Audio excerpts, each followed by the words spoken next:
Hello again, everybody, and welcome to another edition of Making Waves, our weekly inside look at Roosevelt University athletics.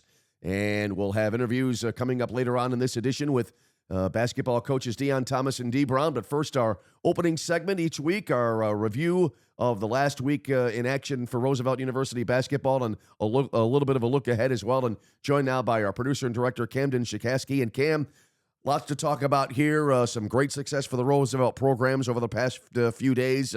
Basketball, 4 games combined, 3 winding up with victories, and men's volleyball getting some successes as well. Yeah, a bit of a strange schedule this week for the basketball teams. Of course, Thursday, both 2 wins against Parkside, and then they're off on Saturday, and they both won again last night. And like you said, 3 wins out of those 4 games. Then, of course, the volleyball team as well. So lots to talk about, and I'm excited to get into it. Yeah, basketball, great to see the men's team able to finally meet with some success. It's been such a difficult road this season, a lot of adversity, but they came up with a couple of huge victories as they're trying to stay in the race for the conference tournament, the final bids of the conference tournament coming up in a few weeks. You could see Dee Brown. We'll talk about that with him in a few moments when we have our interview segment with Coach Brown, but you could see the relief after he was able to have his team get that victory. He came over to where we were broadcasting, and you could see grinning from ear to ear, and you could see a lot of the weight lifted off his shoulders. It was great to see that win, and I thought as well that it was one of the first games this year where the team was able to get kind of control of the game and dictate the pace throughout throughout the entire 40 minutes. Yeah, and just to start off, like you said, I mean, Dee Brown, he cares so much about his team and this program, and I think that, of course, like, we're biased, right? We work for Roosevelt. We love this university, but he's such a caring guy, and he's so passionate, not just about winning, of course, which you have to be. As he says, he's in the competition business, so winning is important. But he cares so much about his players, and it's been a difficult go. They lost a couple different guys through injury or for whatever different reasons, and so yeah, after that win, like you said, I think they really dictated it from front to finish. They got their biggest lead of the season. They were up 20 points. At some point in the second half, and there were just some really, really good performances from a lot of different guys. Every starter in double digits. Of course, Hamari Bowers, 19 points and 18 rebounds. I'm sure we'll get into that a little bit more, but yeah, just to kind of see the relief, wash over his face and see how much it meant to him, because it was such a good performance. And that, obviously any win is a good win, but like the way they played was so impressive. They shot the ball really well. They knocked down 14 3-pointers. They rebounded the ball pretty well. So just overall, a really good performance on Thursday. The way the 2 games played out as well, watching them, and I thought that as well, that with the team being able to play in a situation where everyone was able to make a contribution, the confidence is starting to get there with the team. It's a little bit now at this point of the season where it's almost like win or go home in a way, but even so, the confidence for the team you can see is really starting to come to the forefront. Absolutely. I think last night really showed how much talent is on this team, because I think throughout the course of the season, we've talked about a lot of different guys. It's been Mikey West against Purdue Northwest when he went off for 33 points. There's been moments where Hamari Bowers, like Thursday, GLIAC Defensive Player of the Week, 19 points, 18 rebounds again. Unbelievable performance from him. And then last night it was Kaleem Taylor, a season-high 24 points. Every starter for Roosevelt had 13 or more points. So that confidence in the entire team is just brewing, and it's infectious. When you see a shot go in from one guy, it gets the other guys going. So you drop 95 points, 49 points in that first half. You just shoot the ball really, really well. And I thought it was so impressive the way they took care of the ball. Only 4 turnovers, and 2 of those were shot clock violations. So obviously credit to Ferris State on that end, but turnovers aren't all created equally. When they're not those live action turnovers, when you're just, the other team's getting a steal or whatever it might be, you're not, introducing those opportunities for fast break points. And so they limited Ferris State in transition. They got out in transition themselves, scored 19 points. They stuck to their game plan. That's something that Dee Brown talked a lot about. The game plan to get out and run and kind of, tire everybody out. Obviously, it was one of the most intense games, probably the most intense game we've seen this season, especially that first half. Ferris State plays with a couple of big guys, and if they're winded and it's harder for them to keep going, they might have to go small ball, whatever. So overall, I think it was just so impressive last night, that performance, and like you said, the confidence in the team is just, you can really see. It's been a tough season, as we said, but based on how they played last night, you wouldn't be able to tell. Well, it was an amazing game in one sense last night, and that was the fact, as we tape here on Tuesday, the basketball team playing a rare Monday night game on February the 9th, and it was the most up-tempo game I think we've seen this year. They were pushing it up the floor, both teams end-to-end, the entire 94 feet, and it was hard to keep up calling the game, and I think both teams, in a way, showed just great tenacity and great athleticism to be able to play at that level and at that tempo. Yeah, at one point when there was a break, and when we finally got to a commercial break, I think I said to you, this is the type of basketball that I love to watch because it's up and down. I think the first foul in the game was at around the 12:35 mark. So it was just pure basketball, and it was so nice to see, even from Ferris State's perspective. Chang Hoth hit 5 3-pointers, I think, in the first 10 minutes or so. Just Ferris State was knocking down shots. Roosevelt was knocking down shots. It was beautiful basketball to watch. And like you said, it was just up and down, back and forth, both ways. It was so entertaining. And again, I think, as you talked a little bit about with D Brown, that's kind of what they went into the game trying to do is push the tempo. And I think it was, again, just so impressive how, you have your scout, you have your game plan, and sometimes, your players don't stick to that, or you have to throw it, off to the side. But last night, I think that's what really stood out, is that was clearly part of that game plan, to get out in transition and push the tempo. And obviously, it ended up in a good result for Roosevelt. One thing we talked about a few moments ago was the confidence starting to move to the forefront for the team, and that is so important as you go into these final crucial games of the year, because you look at the situation from 30,000 feet, as I like to say. You look at the standings, and they tell the story. Does the standings do? And it's a tough road ahead for Roosevelt. Confidence has to play a key if they're going to get where they want to go.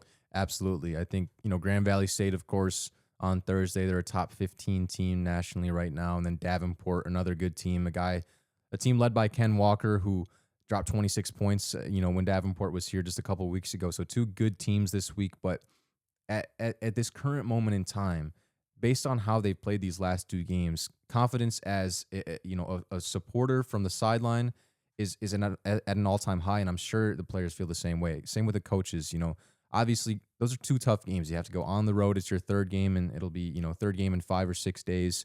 It's not going to be easy, but the GLIAC isn't easy, right? The GLIAC is one of the best conferences at the Division II level, and so I think that's what's so impressive about D Brown and these guys, is they embrace that challenge, and they as an athlete, you always look forward to playing those big games, and so, like you said, confidence at an all-time high for the men's basketball team, and they have a couple more opportunities this week.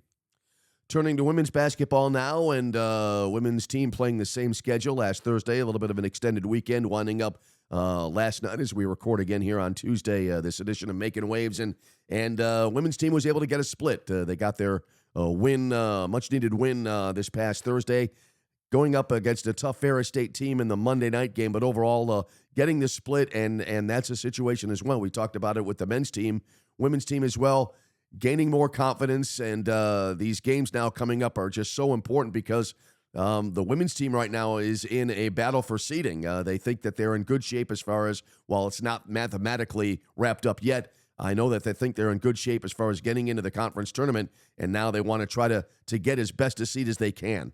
Yeah, I think that looking at that Parkside game that first half was a rock fight. It reminds me of how my dad used to talk about Dick Bennett in Wisconsin back in the early 2000s, where you just slow down games. You use a lot of the shot clock. It wasn't exactly that, but both teams just couldn't hit a shot. There was a lid on both baskets, 20-15 at halftime, and I would love to be a fly on the wall in the Roosevelt locker room, just listening to what the message was at halftime, because they came out. I think they didn't hit a three in that first half. I think the first possession, Marie Outlet hit a three-pointer to open up that second half. And they scored 26 points in that fourth quarter. So they end up getting the win 59-53. It kind of shows that, offense it's hard. It's hard to put the ball in the basket, right? But they have such a good defensive identity to fall back on and keep them in games. And obviously part of that is Parkside just didn't hit shots. But a lot of that goes into the defense that Roosevelt played. They gave themselves a chance in that second half, and then they took advantage. Interesting you bring up the defensive aspect as well, Cam, and that is just so important. We've talked a lot about baseball as we get ready for the production end of the podcast each week, and we've talked about how in baseball a relief pitching core, their assignment if the team is behind to keep the game close, give your chance a team to win. Similar situation with basketball as far as defensive power goes, if you will. A great defense is just invaluable because it gives your team, in case they're struggling, like Roosevelt was at the outset of the Parkside game, in case they're struggling putting the ball in the basket, if you're able to clamp down defensively, you always give your team a chance to win. It's something to fall back on, right? And that was so evident on Thursday because, as we said, neither team shot the ball well in that first half, and I think that's just how sports go, right? Like you come into games and you think, okay, this is our game plan. It doesn't matter if you're getting the shots because Roosevelt was getting the shots. They just weren't falling. And so in a lot of situations, a team might find themselves down 15 or 20 at halftime. You only score 15 points in the first half. You're not going to win a lot of games. But Roosevelt's defensive identity, we know Deon Thomas is defensive minded. And it's obviously anchored by Marie Outlay. She's an incredible defender, but it's not just her, right? It's all five players on the court. They've been throwing in a little bit more pressure when in the half court, and so I think that it's so crucial for teams to have that identity. And of course, you love to score 80, 90 points every night, but that's just not going to happen. And so when you have that backbone to fall back on, it helps keep you in games when things aren't going right offensively. Focusing a little bit on the individual accolades as well, and a great week for Roosevelt basketball. A couple of more Player of the Week awards. Marie Outlay getting her third Player of the Week award in the last 4 weeks. She's just on an incredible run, this time on the offensive side of the ball. And conversely, Hamari Bowers getting the GLIAC Men's Basketball Defensive Player of the Week. Yeah, first for Hamari, as we talked a little bit about, 19 points, 18 rebounds. That was a career high, 18 rebounds. And I had the chance to talk to him in our post game on Thursday, and I asked him, because I think from an outside perspective, I didn't play basketball past sixth grade rec, so unless you want to call sixth grade rec basketball a high level, I don't know as far as from a player's standpoint all the ins and outs of basketball, but I think to some people rebounding might not seem like a skill set, but it is. There is a skill set that goes into rebounding, and I asked him, what makes a good rebounder. And as D. Brown said too, Hamari, echoed the same sentiment. He's not the biggest guy in the court. He's undersized, playing at the 4, sometimes even at the 5. He just works harder. He works harder than anybody on the court. He takes he takes it onto himself and he puts that emphasis on himself, and that's what he said. He just works harder, and I think you saw that on Thursday. It was a really, really impressive performance. I think they lost the rebounding battle by 6, and for this year's standards, that's a good number for Roosevelt. And then on the women's side, Marie Outlay, a week after getting 20 steals in 2 games, winning Offensive Player of the Week, 21 points, 10 rebounds. She added 3 steals. Really, that second half was so impressive. Iced the game at the free throw line. Just overall, incredible player. Last night, 21 points, 8 rebounds, another 3 steals right around her average. So she has 21 points, I think, in 3 of her last 4 games. And I think that these wins that you're seeing Roosevelt pick up, it's kind of win-loss as they're going right now. But that coincides with the performance of Marie Outlay, absolutely.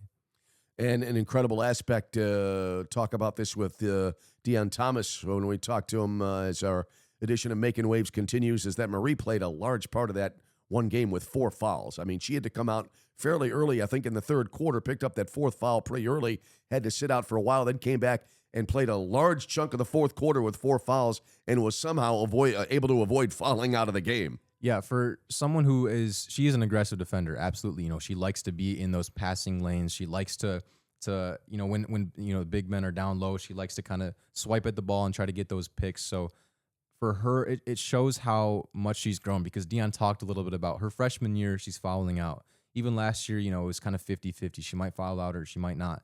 To see her growth as a player has been awesome just throughout the course of this season. But yeah, early in that third quarter, when it was a really tight game, it was a tight game throughout. But when your best player goes to the bench, you're thinking, okay, from the Parkside perspective, okay, maybe we can take advantage of this. Their best defender out of the game for however long, and a huge shout out to the rest of the team, because they didn't skip a beat. They played really well on the defensive end as well. And that just goes to show, of course, Marie Outlay is the anchor defensively. She's a fantastic defender. but the rest of the team is good defensively too, right? You can't be a good defensive team with one good defensive player. So I think that, of course, from a team perspective, it was excellent. But yeah, from her perspective, she didn't she didn't really change the way she defended. From our standpoint on the sideline, she didn't change the way she defended. I think she just picked her moments a little better. And yeah, it was just really impressive, to play with those 4 fouls. It's like a ticking time bomb, and of course, the other team knows you have 4 fouls too, so they're going to go at you even more. But yeah, just a really impressive fourth quarter, especially from Marie Outlay. Shifting now from basketball to men's volleyball, and so far, Kelly Magliano's team, and great start, able to get another win at home last week. Yeah, I think that that first set was lackadaisical, for lack of a better term. I think Kelly Magliano would say the same word. It was the energy just didn't seem to be there. It was a bit of a strange environment, and then they just flipped the switch, and they played really well. I think that Simone Agliaro, the freshman, came in off the bench. She had 10 kills, I believe, in 19 attempts. So a nice performance from him. Andre Sapiciani, I think, had 13 kills on a pretty good hitting percentage as well. So I think that it was a learning experience, and that's something that Kelly Magliano talked a little bit about in the post game. You play a team, and it's a weird time. You're playing at 4:00 on a Friday, and it's just a weird environment around the game. And sometimes it can. I'm not saying you want to win every set. Obviously, you want to win every game 3-0, but it can kind of light a fire under your players, and I think we saw that happen, especially that third set. At one point, they went on a 9-0 run. I think it was 20-5 or something like that at one point before Defiance had a little bit of a run. So an interesting game for sure, and obviously a couple of big games this week, starting today against St. Xavier. And one of the most amazing things I think about this team is the depth. It really came to the fore in their win last week at the Goodman Center. I mean, you have so many weapons offensively. You've got Jonathan Stavring. You've got Kai Bieniek. You've got Smoy Jean. You've got Ashton Stage, who is a force, I think, both at the net and then when he serves the ball.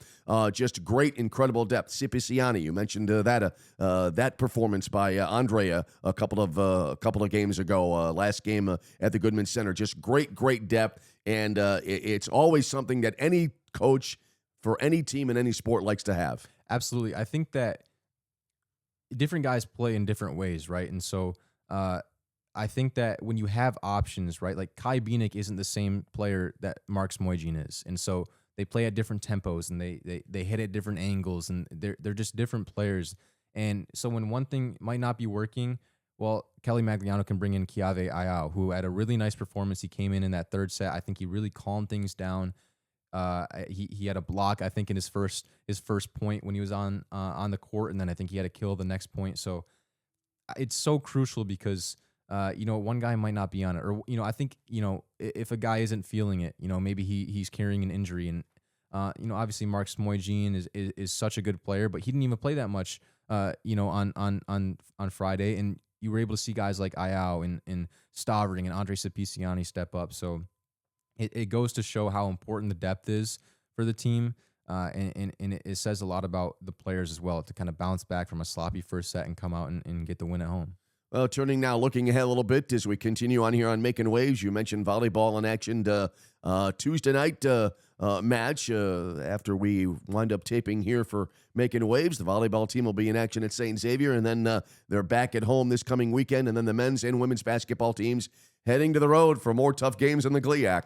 Yeah, that's just kind of how it goes as far as the basketball teams. I mean, Grand Valley State on both sides. The men's and women's teams are really good. They're both ranked, in the top 15. And, of course, the women's team coming off their first loss of the season. And as you talk a little bit, with Deon Thomas about, you're always going to be angry after a loss. But for Grand Valley State, that's their first loss in almost a year. So, it's a difficult position to be in if you're Roosevelt. But at the same time, I mean, they're playing well, and they're, like you said, they're picking up a little bit of that momentum, and you never know what happens. You don't play the game on paper. So as far as the men's team, yeah, I mean, that momentum, they competed with Grand Valley State in that first game. I think it was a 3-point game with about 12 minutes left before Grand Valley State was able to go on a run and kind of seal the deal. But same with Davenport. I mean, Davenport came in here, beat both teams. It's a big opportunity for the men's and women's team on the road in Michigan. And then for the men's volleyball team, St. Xavier is obviously a team that Roosevelt has played many times.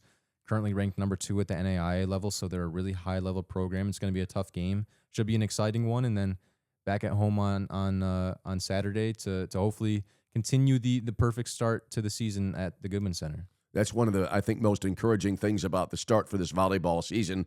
Taking care of your home court, able to get those victories at the Goodman Center. There have been seasons past where that has not always been the case, but they've been able to kind of run the table so far this year here at the Goodman Center. Yeah, I mean, if you defend half court, you're going to win at least half your games. So it's so crucial to put an emphasis on the importance of playing at home and making it a difficult environment to play in. And that goes for all sports too. That goes for the basketball teams. That goes for, the volleyball teams, of course. I think it's so awesome to see the support that Roosevelt fans are showing, especially like last, on Monday, against Ferris State.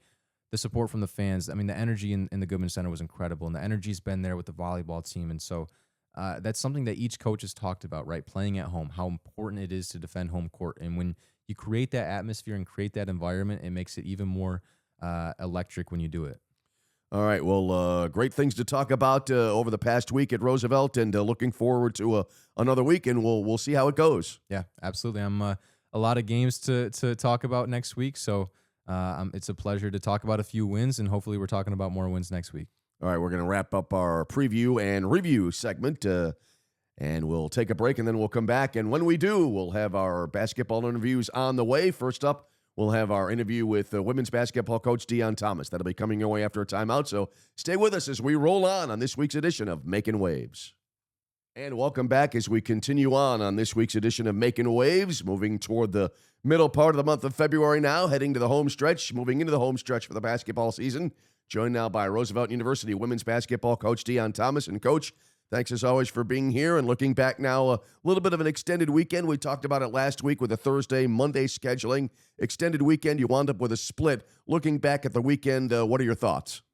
Thanks for having me again, but I think we talked a few weeks ago. A split is what, obviously, we would love to win too, but worst case scenario, a split is what we want. And we were able to do that. We were able to take care of business against Parkside, which is kind of like an unofficial rival. Me and Jen go way back, so love coaching against her. They got us twice last year. We got them twice this year, so that was awesome. Then, again, going back to last year's schedule, playing that Monday game is kind of an odd time because, do you give them a day off? Do you keep practicing? So we ended up giving them Friday off, practicing Saturday, Sunday to play last night. And I mentioned before we started airing that me and Kurt from Ferris are good friends, so playing against him is always fun. But they got the best of us. We didn't really stick to our game plan. We gave them so many second chances, and all their second chances, at least their threes, they had 12 for 29, 41% from three. They had 29 assists against us, so it's hard to beat that when they're throwing the ball in the ocean. Were there any key differences or major differences between how things went differently in the second game as opposed to the first game that affected the result in last night's game? Absolutely. First game, we controlled the tempo, we controlled the pace. Second game, we did not, and that was, again, one of our keys to the game. For us to see success, we got to control the pace. Controlling the pace is rebounding the basketball and executing our offense. I didn't think we executed at a high level, and we definitely didn't rebound. We got out-rebounded 53-31. When you talk about controlling the pace, how important is it to get that started right away? Because I got to believe as you go on through any game, 40 minutes long, 4 quarters, if you don't make get a great chance to dictate the pace early in the game, it gets harder as the game goes along, doesn't it? So that I got to believe it puts an emphasis on the first few minutes of a game to try to accomplish that. Yes and no. I feel like we did great in the first half, honestly. We didn't guard the three-point line well in the first half, but transition, fast break points, I think they had 6 or 7, but then they ended the game with 23. So in the second half, they were just beating us down the floor. So they wore us down. They're a team that subs quite a bit. They play 12 girls. So where I have that depth, but I don't like playing that deep in my bench this year. We play all 10, but not everyone's playing 20 minutes, right? So they kind of wore us down in that regard. So I wouldn't say it's very important to establish it early, but when you can minimize transition points, it's huge. We gave them 23 points in transitions, 24 points off second chances. Then again, I told you they hit 12 threes. So just basic math, that's how they beat us. You know what I mean? Where we give up 81 points and they get 60-something off of the things we talk about we can't give up. Going back to the Parkside game, it sounds like as well that all those things that you're talking about as far as the Monday night defeat went, they went in your favor in the Parkside game, and it came out with a good result. Absolutely. I don't know if there's any fast break points that game. Like, you know what I mean? The game was in the 50s. So we were able to control the pace where they wanted to press us. We didn't turn the ball over. Then we came down. We made them guard us. Then we made them play half-court basketball. So we controlled the pace in that regard when teams like Ferris, Grand Valley, Parkside, they want to play a little bit faster. Davenport, they want to play faster. And unfortunately, this year, I don't have the group that thrives when we're just playing kind of just in controlled chaos. The way the Parkside game played out, there were very, very few points early in the game, and a lot of missed shots. Both teams struggled early on.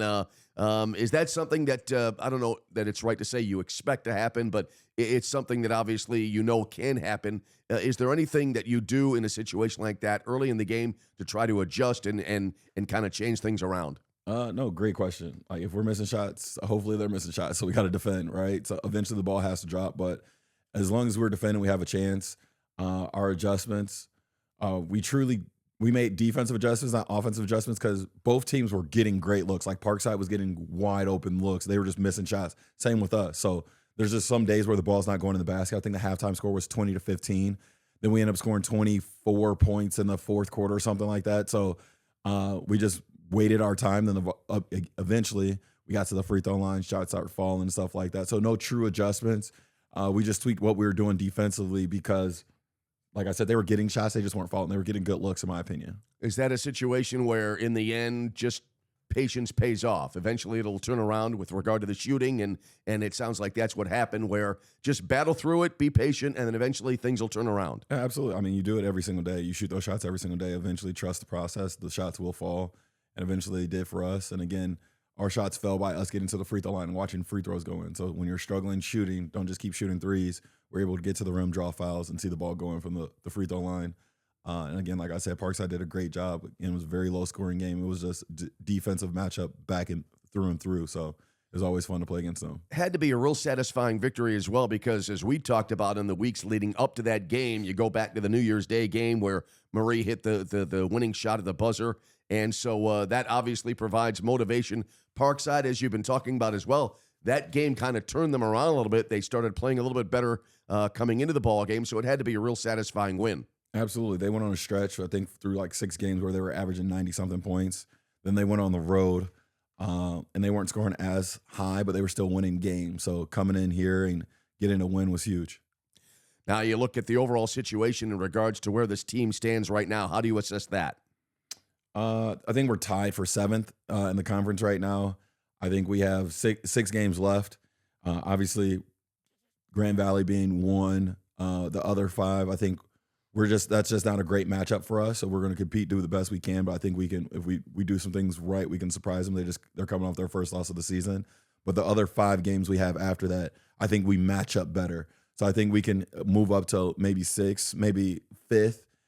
If the other teams have to lose, then we have to win, of course. Sounds like you feel that the stage is set for you to have a really good finish and get some great momentum as the season's end approaches. Absolutely, absolutely. And, of course, just looking at standings and, like, the way parity and different things like that, you kind of don't want to be the 8th or the 7th seed. Like, 2 weeks ago, I was just thankful. Like, I want to be the 8th seed. I want to get in. Now that I think we're in, you don't want to be the 8th. You don't want to be the 7th. You don't want to see Ferris or Grand Valley in the first round. You want to see a Northern or Wayne State or even a 4-5 matchup where, like, just one of those games where I think we just match up better personnel-wise.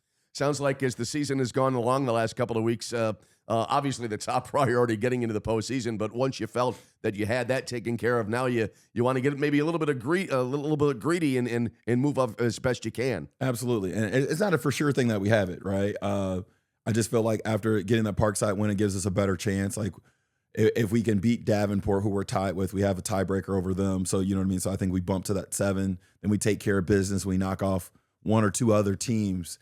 I think no matter what, we'll get in there. But again, that's what I said, if we win like 3 or 4, rather than just 1 or 2, that can move us up anywhere from 8th to 6th or 5th, depending on who wins and who loses, based off of just how everyone's parity finishing out the last 6 games here.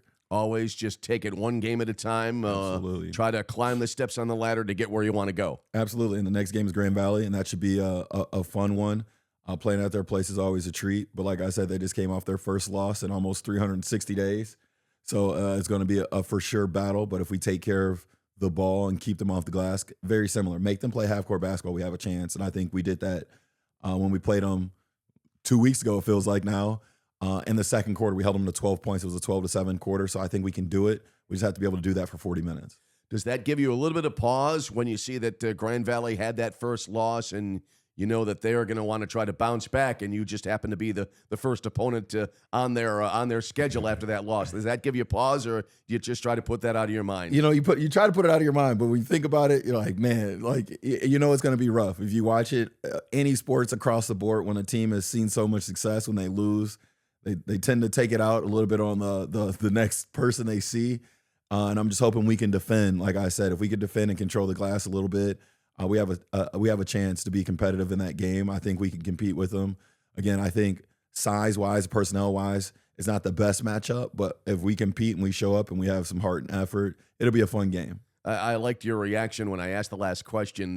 You try to put it out of your mind, but that's almost impossible to do in these kind of situations, isn't it? Oh, absolutely. You've been the number one team 2 years in a row, and you lose your third game in 2 years.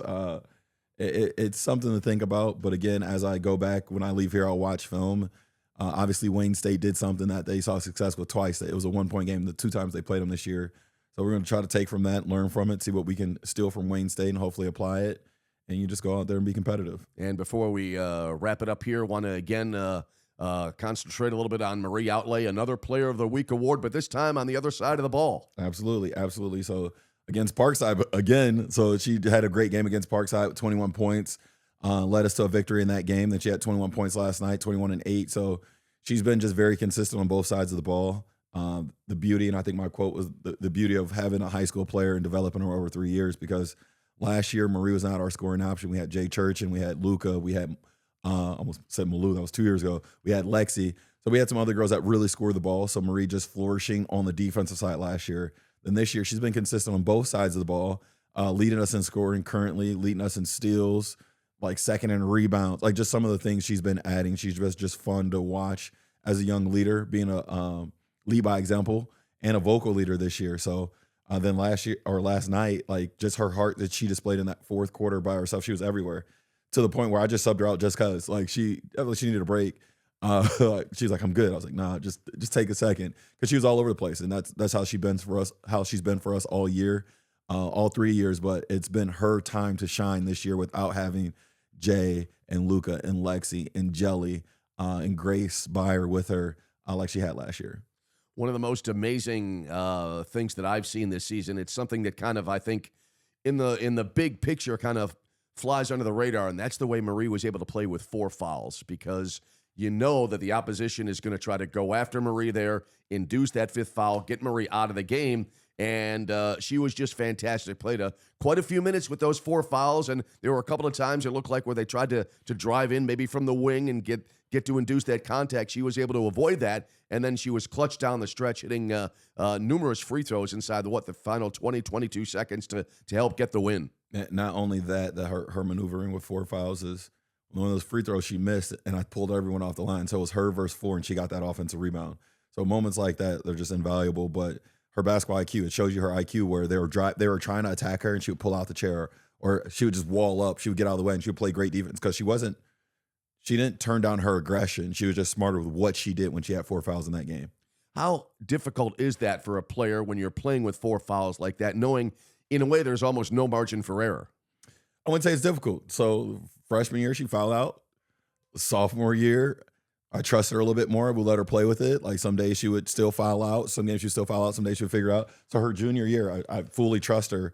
We're on the opposite end, and I'm not talking about Peta. Peta gets 2 early fouls. I got to pull Peta. Like, I just don't trust her decision-making yet. Next year, Peta's going to stay in that game. It's just experience. It's invaluable, right? So Marie being there for a few years. Next year, Peta's going to be able to play with 4 fouls. She's going to do exactly what Marie's doing, but she just doesn't see it yet, right? So put him in a situation where you have 4, you have 3.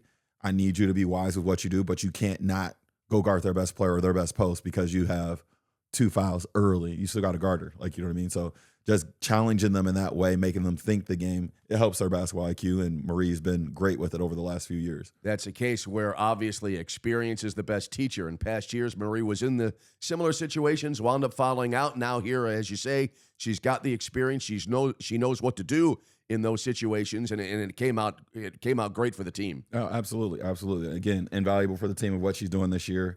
So she just keeps growing on us. But all of her awards, like I think Kelly. Again, after last night, I didn't look at the overall stats, but her assist to turnover ratio is 1, so she's passing the ball to Marie. So she can't get it without Kelly. She can't get it without Peta. Offensive rebound is being a shooter that they can't help off of, and BK kind of being that Swiss Army knife we have. So that award goes, all of them, the defensive offensive awards, she can't get them without her teammates. All right, well, we'll wrap it up on that note. Congratulations on the win last week against Parkside. Now you head back on the road this weekend. Another couple of tough games and the compact schedule this week. So hopefully the team will be well rested with the travel, and best of luck. Thank you so much. I appreciate you. Welcome back, everybody, as we continue on this week's edition of Making Waves, our inside look at Roosevelt University athletics. Chatting now with Roosevelt University men's head basketball coach Dee Brown. And Coach, thanks as always for joining us this week. And happily so, we're able to talk about a couple of victories here. Able to play an extended weekend of games last Thursday, and now again last evening, Monday night, as we tape here on Tuesday. So had a little bit of an extended scheduling situation there, but able to come away with a couple of wins. Had to feel great. Yeah, I feel really, really good, especially how our team performed collectively. More of a team win. Really came out and competed and played hard against 2 quality opponents. I think Parkside's a really good team who's struggling right now, and then Fair State, mid-pack of the league. So it was really 2 big-time victories on our home court. One thing we talked about on the broadcast, and that was it seemed like for really the first time this season in the Parkside game, team was able to kind of dictate the tempo early on and pretty much control the game, not for the entire 40 minutes, but fairly close to that. Yeah, I felt from start to finish, we dictated the pace and dictated the game. Did a really good job of pushing pace, playing together, playing free, sharing the basketball. But I just thought, our zone defense kind of made them stagnant and took them out of their offense and what they wanted to do, and then we really shot the ball really well. Was there much of a difference as far as how the 2 games went in your mind? They both resulted in wins, but were they in your mind similar in nature to how you got the victories, or were there any differences? Oh, it was very, very similar. Actually, we have had 5 guys in double figures. It was a collective unit. They played together. They came out and executed the game plan as far as with sharing the basketball. And then when we making shots, we are a very dangerous team, and we made shots both games. Yeah, you mentioned about making shots. That's a dangerous situation for the opponent, and in the case of the Parkside game, especially the shooting was there, and it yielded great results. Yeah, absolutely. Like I said, we always talked about just competing together, going out there and playing for each other, having 19 assists, and then coming back, following up with 17 assists, probably our season's high of sharing the basketball. We talk about sharing the sugar all year. I think our guys came out and just really played together, pushed pace. And again, when you make shots, it helps your defense be better. You talked about the guys coming out and playing together, and it looked to me as I was calling the games in real time, both games, that everybody was able to make a contribution. It was a real team effort. No one player, it seemed, really dominated and overshadowed everybody else. It was a great team effort on both ends in both games. That's all we talk about. Us together. We got to do it together. And when we come together, I thought our bench did a great job. I think every guy that came out and played minutes really gave it their all and competed and played for the team. And when you do that, again, you share the basketball. The numbers don't lie. You shoot the ball well. Your defense get a little bit better. Everybody plays with a little more confidence, a little more juice. And again, when we do it as a unit, we do it together. We are a dangerous team. You talked about playing with a little bit more confidence. Do you see that kind of coming to the fore here the last couple of games? Do you feel the team is getting more confident as this season goes along? Absolutely. That's all we've been talking about ever since we've been talking about, even on this podcast when I come here and tell you, we do things together and we bond together, we do it collectively. We really have an opportunity to compete with anybody in the league. I really believe that. But when we disconnected, things don't go the way we want, we break from each other. That's when you see the spike, the moments in the game where we lose it. And I think that we've been doing a great job of during those times of adversity, bonding together during the time of success. When we got it going, the energy levels has been really good, and can't commend our guys enough for believing in one another. I know that after the Parkside game, he came over back to where we were broadcasting from, and I could see the joy on your face, the expression on your face of I think, obviously happiness, but relief that you were able to get that win. but it also, I got the impression you were happy for the team as well, that they have worked so hard. They've battled through some adversity, and it had to be a great feeling to get that win and then be able to follow it up. It's all about the guys. It's all about they come in and work hard every single day, and they got to believe in what we're trying to do. But also, I was really happy because, the community, the people showed up to watch us play and perform. I think that's big time on a Thursday night, come watch us play and spend their time at 7:30 at night and come watch our guys compete. And they work hard to go out there and put on the performance as well. So I was just happy overall just with our performance and the community showing up and supporting us. One thing that you mentioned, I think it was 2 or 3 weeks ago, and that was the fact that it sounded like you were emphasizing the fact that to the players you were saying, this is about you, and this is the result that you want to get to, and you're the entity, you're the team that's going to decide your fate. It's not necessarily about me. I can obviously guide you along, give you instruction and all that, but in the end, it's about the players and what they want, isn't it? Absolutely. I show up every day. I got a beautiful team, beautiful staff, and we show up every day, passionate. We love what we do. We all about team, very appreciative for the opportunity to be coaching collegiate basketball, and we respect the game. So when you put your all into it and you still show up and have that same energy and the same passion, it is about the guys. It is about the student-athlete experience, and I really believe in that because I once was a college athlete, and I know that you'll remember this for the rest of your life and what your experience was here at Roosevelt. And when we go out there and we compete and we go out there and we put on the show, we go out here and show up for class, we show up on campus, we want to show up and understand it's about the experience you have while you're here in college, and to leave it all out on the court when you go out and play, because how many more chances you get to go out and play in the Goodman and play in front of the crowd and put that jersey on. So it is about them, and especially during this time of year when everyone's playing for something. They're playing for seeding. They're playing to win the league. They're playing to make the postseason. Whatever they may be playing for, it's how you come out and compete, how you come out and follow your game prep. And I think our guys have been doing an unbelievable job of just hanging in there, battling through the adversity, coming to show up every single day and working. And the more we come together and the more we understand that it has to be a deep appreciation for having the opportunity to play Division II basketball here in the city of Chicago, I think you'll just continue to see us compete, continue to see us go out and be more together, because as the season comes to an end, what are you playing for? What's really at stake? What's on the line? And for us, we want to finish strong and make sure we, battle through what we battle through and bring it home for Roosevelt. Is one of the points you try to emphasize to the team the fact that you talked about being able to have the privilege of coming out and playing in front of crowds here at the Goodman Center and elsewhere? Do you talk a little bit about the team and tell them that not everybody gets this opportunity, and so this is your time, this is your opportunity to try to make as much of it as you can? All I talk about, this thing go by really fast. It seems like the season was just started yesterday. So take advantage. I'd be very appreciative every time you get to step on the court, whether it's practice, whether it's games. You should just have a deep appreciation for the opportunity. And not only that, but we talk so often about how quickly things go. There's going to be a time down the road where you're going to look back, and you're going to want to look back on the whole experience positively. Absolutely, you have to. I mean, things happen for a reason. I strongly believe that, whether you're going through really good times, down times. I just want people to appreciate the moments and live in the moment. And right now, we're having some good moments for us to be able to come out with 2 home victories, play as well as we have right now during this stretch. It's really positive. I love to see the smiles on the guys' face, but believe me when I tell you, they continue to work hard. They continue to show up, and we're very appreciative that they show up and give us their all. And not obviously that you want to be in that situation, but having faced all the adversity that the team has, it's got to make it that much more enjoyable to get the victories, doesn't it? Winning is everything, man. Winning feels good no matter what you're going through. I mean, teams don't take it for granted when they are winning big, but winning in this business is not normal. So when you're actually going through this stretch where you're winning and you're performing at a high level and you're able to pull out wins, winning is hard. So we appreciate every win that we get, especially due to the hard work that all these young men put in. So winning is hard. Winning is not normal. So when you actually get it and you're doing it, you better appreciate it. You kind of took the words out of my mouth. You read my mind. You anticipated my next question, and that is the fact that winning is hard. I mean, if it were easy, then maybe it wouldn't be as worth it and it wouldn't be as much fun. But the fact that winning is hard, that does make it all worth it when you're able to accomplish your goals. Absolutely. And when you understand what you're working for, we all got goals going into the season. We all have goals in everything we do. Winning comes in different forms. People define it differently. You could be winning in life. You could be winning, waking up in the morning with good health.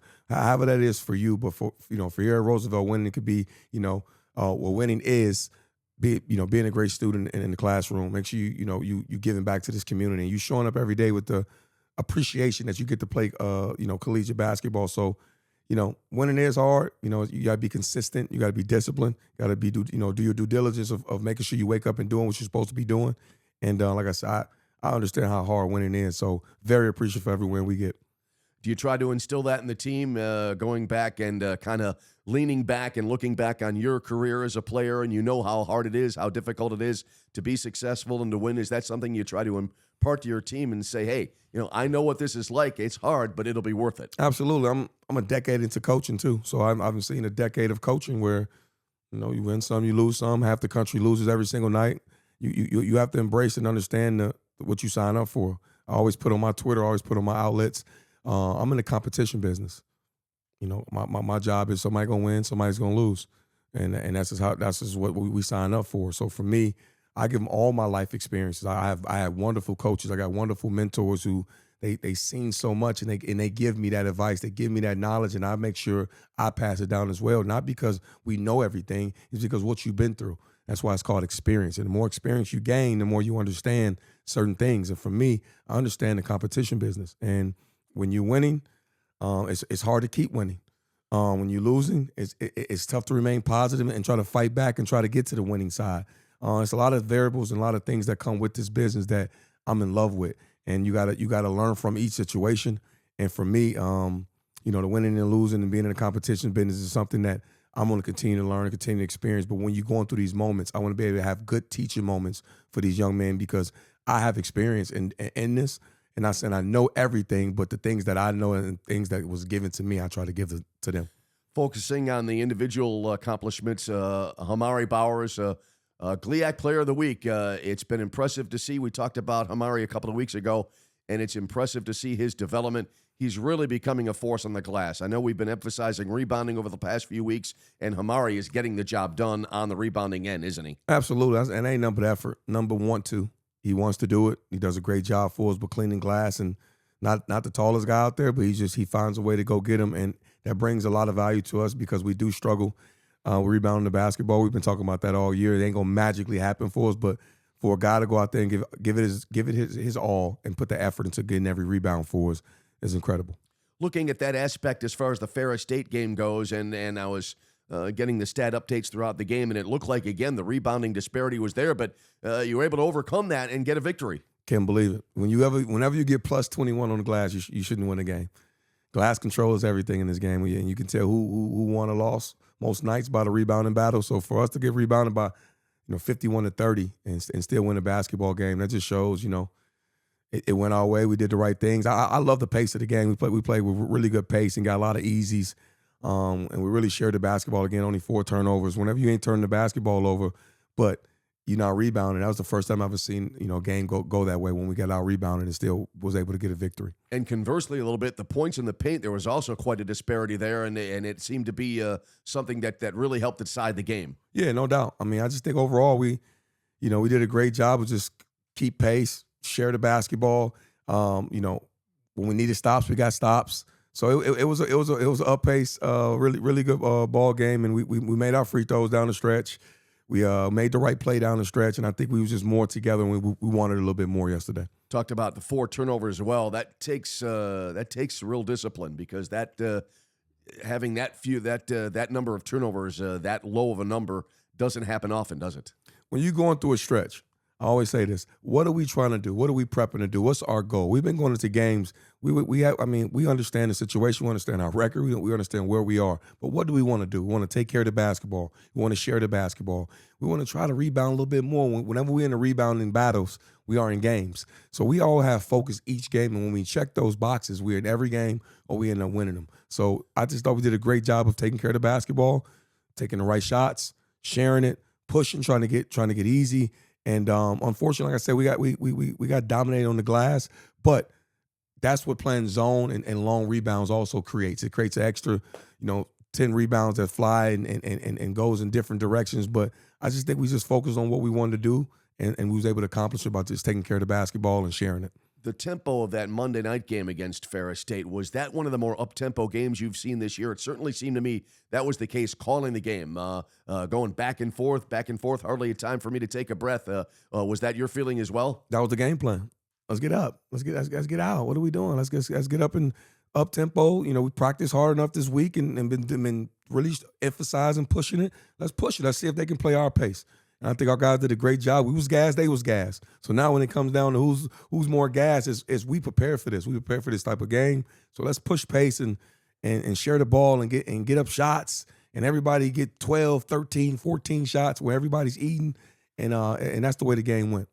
When you're pushing the ball like that, when you have that approach during a game, how much does that help in trying to get the opposition out of their game plan, get them out of their comfort zone?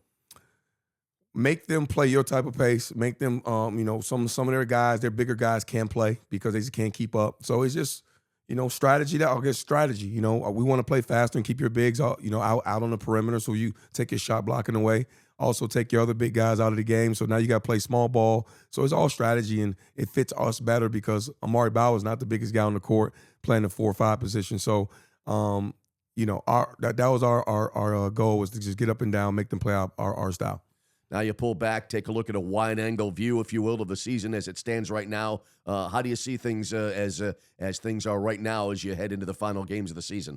Us in Parkside probably got the hardest schedule down the road. As far as what we got, 3 out of 6 games against the top 3 teams, and we got to go on the road for 4 of them. But that's the GLIAC for you. We're gonna prepare. We're gonna get our bodies and our mind right, and we're gonna keep trying to push forward. Like I told you, we're gonna keep competing. We're not gonna not stop working. We're not going to stop talking about being together and doing the little things we need to do. We're going to play to the duration because we're very appreciative of the opportunity that's presented. So we're going to keep showing up and work and competing. That's the case when you take a look at the scheduling. One way or another, eventually you're going to have to take on those teams on the road, and it's going to happen maybe early, maybe late in the season. You can't control that. So I would assume the approach would be, got to play the games. Let's go out and let's try to get some wins regardless. We played the top 10 schedule in the country. We had 6 road games to start the year against really high-quality opponents. So this is nothing new to us. We've been on the road. You know what this business come with. GLIAC is tough basketball, tough travel. Just got to get to practice, prep the right way, and keep fighting and battling together. We talked a little bit earlier on about experience and being such a great teacher. When you just take a look within the parameters of this season, do you feel that the experience of the game so far will be able to help the team in these final few tough games? Absolutely. I mean, we film study. We go over every game. We know that we know why we lose. It's most of the cases is how. So we know why we lost some games this year, and we talk about it, we study it, and we try to prep for it and try to be better the next time around. You talk about knowing how and knowing why certain things happen. That's part of the whole experience process, and it has to be invaluable knowing that you've learned a little bit of a lesson here or there down the road or along the road to help you out through the latter part of the season. Absolutely. That's what this business is about, is to keep getting better as you go along. Just stay the course. We always talk about stay the course. Everything that we teach, we still teaching the same things no matter what's going on. Now, you got to make some adjustments. You got to do different things, but I just think for us, stay the course, keep competing, show up with a positive attitude. If you show up with a negative attitude, nothing positive is going to come from it. So just stay positive, show up every day, and understand we got to learn. There's games to be played. There's a way we must finish the season, and I'm just proud of our guys on how they show up with that mindset and still fighting and competing. All right, Coach Deon with us here on Making Waves. Coach, thanks for joining us. Great to be able to talk about a couple of wins. You're back on the road this weekend, so best of luck, and we'll see you next week. Man, thank you. Go Lakers. Deon with us here as we continue on Making Waves. We'll pause, take a timeout, come back to wrap it up after this break. This is Making Waves. Stay with us. And welcome back as we wrap up this current edition of Making Waves as we move toward the middle part of the month of February. Our great thanks, as always, to basketball coaches Deon, Thomas, and Deon, and as well thanks to our producer-director, Camden Schuchaskie, and most of all, thanks to you out there in cyberspace for tuning in. We'll look for you again next week as we continue on with the winter seasons and into the spring season. So thanks for joining us, and until we see you again here on Making Waves, so long for now.